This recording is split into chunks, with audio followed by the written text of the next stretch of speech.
Hi everyone, it's Brian here, and I'm just going to chat to you for a couple of minutes about your assignment for me, which will be posted. The instructions for which will be posted on Rula along with this message. So there is the assignment is described in a typed message, which you'll see, and this little talk is just to talk around that a little bit and explain to you, sort of talk you through it, what I'm asking you to do. So what's the assignment about? We spoke a lot in our course about various social responses to impairment. In other words, all the different ways that societies respond or deal with or manage or somehow react to people with impairments. I don't know if you remember the quote from Leonard Davis, where he lists all those sort of all those reactions to impairment, from being operated on, institutionalized, sterilized, excluded, implanted, and so on, and asking the question, what is the origin of all these social responses? So when I say social response to impairment, I'm talking about all kinds of things, from personal interactions with disabled people on the street to the design of policies for services, providing services to people with impairments, to the representation of people with impairments in the media, in art, in literature, to the way that social service installations are designed and run, all the ways in which, any sort of way, from the very small to the very big, in which society responds to impairment. I want you to choose a social response to impairment. That's the first thing you need to do. Choose a social response to impairment that you think is interesting. It might be a policy, it might be a response on the street, it might be an advertisement in the media, it might be a novel, it might be a biography, it might be a piece of legislation, whatever you like, something you think is interesting. And I want you to thoroughly investigate that social response, to explore it in a deep way, and understand what its underpinnings are. And I've given you quite a specific structure for how to do that, which you will see in the assignment description. I've asked you to look at 5 aspects of the social response you choose to investigate. In the first one of the 5, number 1, is I'd like you to describe and discuss the unconscious processes at work in this response. So, be it a prejudiced reaction on the street or a particular policy, whatever the case may be, what your thinking is about how that response was mediated by unconscious processes. What are the unconscious influences on the way that response happened?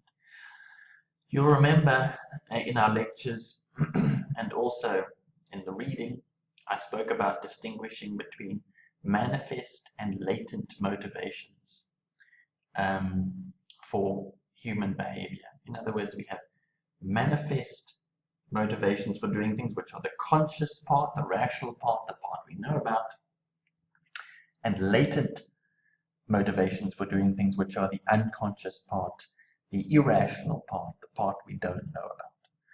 And so, I remember speaking to you about the example of the policy of special schooling for disabled children, and saying, what are the manifest reasons for that, motivations for that, and were they sort of sensible ones about the need for special equipment and special skills, assistive technology, and so on.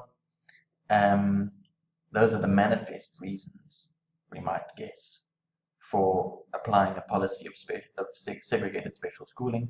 What are the latent reasons? What are the unconscious reasons? What are the more irrational reasons? And we said, well, maybe we have a need as a society to put disabled children out of sight because of what they represent to us. So that's just an example. But that's the sort of discussion I'd like you to do for the first point,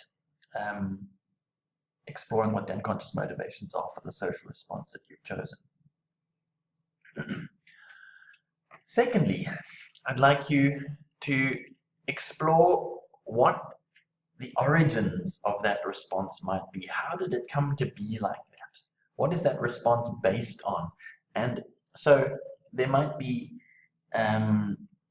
answers from human development, human emotional development there. For example, what is it about the way we grow up as humans? What is it about our universal human frailties, what in our lectures we called universal existential conflicts? What is it about those and our way of managing them, which has caused that response to shape itself in that particular way? There might be cultural bases, cultural origins for the nature of that response as well. Is it something which is based in religious belief? Is it something which is based in traditional customary beliefs or practices in a particular cultural group? What are the origins of that social response to disability? Thirdly,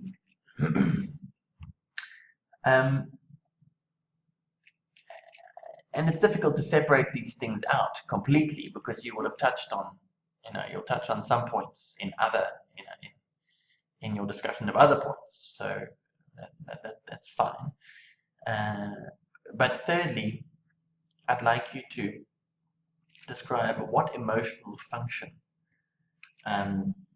this particular social response has for the dominant group. Why is it that this social response has embedded itself? Why is it that this is one which in society has become comfortable, has become one which seems to fit and has seemed attractive as a way of responding to disabled people? What, in Deborah Marx's terms, is the psychic payoff, the emotional payoff of this particular social response to disability? In the example of segregated special schooling for disabled children, we might say that the psychic payoff, the emotional payoff, is to do with feeling more comfortable when disabled children are out of sight, because it saves us from the discomfort of what they represent to us, about the human condition, about our own frailty, about the imperfection of the world, about the reality of our own bodies being frail and our own selves being mortal. So what's the payoff for the dominant group in society? That's the third thing. Fourthly, I'd like you to be specific about which defense mechanisms are at work in the creation and the maintaining of the social response to disability.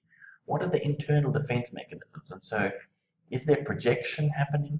Is there reaction formation happening? Is there projective identification? Is there rationalization? Is there splitting happening? Those defenses that are described, particularly in reading 7, which is the Watermeyer 2006 chapter. I'd like you to explain, sort of create a theoretical context and explain as carefully as possible what those defenses are and how they work. I think I might have said 5 points, but it seems like there are actually 6. Yes, there are 6. The fifth point, the fifth question I'd like you to explore is what the long-term implications of the social response to disability are. So what does it do? What are the positive implications and what are the negative implications? How might this do good, and how might the irrationality on which it's based, on which the social response is based, actually do harm? In other words, how might the unconscious motivations which have led to the implementation of this policy, of the reality of this policy, how might they over time do harm? And sixthly, and in a more sort of personal vein, about your own feelings here, I'd like you to describe the ways in which your own emotional responses to disability resonate to some extent with the social response. In other words, in terms of your own feelings about disability, do you feel like you can understand why it is that this particular response was implemented? Why it is that it carries the need to defend against parts of the idea of disability the way that it does? Can you identify with that and see how and why, if you were in the same circumstances, you might have responded the same by designing that policy the same way, or by reacting to that disabled person the same way in the street, whatever the case may be. I'd like you to put yourself in the shoes of, if you like, the dominant group, and describe what it is about yourself and your history which can lead to you responding in the same sort of way. We have spoken at length in our lectures about how, for all of us, there's no shame at all with a discomfort with disability. Like, for all of us, there's no shame in our struggles with the difference of race. And so I'd just like to say again that we really need to free ourselves, to be candid, to be honest about our feelings, exploring them in order to be able to get beyond them and see beyond them, be able to understand our own responses more clearly, and perhaps respond to disability in our work in a way which is less influenced by unconscious processes. Just highlighting again, reading number 7 I think is pretty important for this assignment, but all the reading's important. As always, I am available at any time. You can phone me, you can email me. My phone number is 0833 99 2776, 0833992776, brian.watermeyer@uct.ac.za. With any queries or questions, or if you have a topic, in other words, a particular social response which you want to explore and you're not sure whether it's a good idea or not, or whether you're on the right track, be very happy to help you along with that. Okay, bye-bye.